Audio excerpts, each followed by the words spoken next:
আমাদের সাংবাদিক জগতের বড় পত্রিকায় লাল হেডলাইন ছিল, বাংলাদেশের সমস্ত রাজনৈতিক দলের সাথে পার্শ্ববর্তী রাষ্ট্র ভারতের সম্পর্ক আছে, শুধু জামাতের সাথে নাই। আর তখন জনগণ বলতো উল্টাই এটা, যে সকল দলকে ভারতের কেনা শেষ হয়ে গেছে, শুধু জামাত ইসলামকে কেনা যায় নাই। রাত 3টার সময় আমার বাসার সামনে গোয়েন্দা সংস্থার লোক গিয়ে হাজির।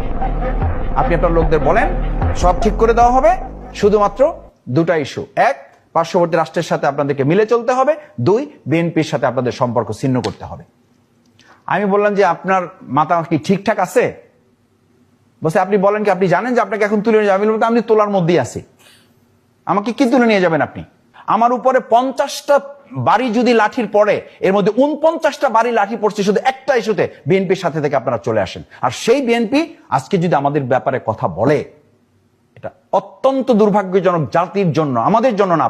আমরা নির্যাতন নিপীড়ন সহ্য করে করে এসছি, এই করে করে আমরা চলে যাব। আমরা ভোগের রাজনীতিতে আসি না, আমরা সিদ্ধান্ত নিয়ে এসছি ত্যাগের রাজনীতিতে। সুতরাং আমাদের নিয়ে সমস্যা না, সমস্যাটা হলো এই জাতিকে বিভ্রান্ত করা, জাতিকে বিভক্ত করা।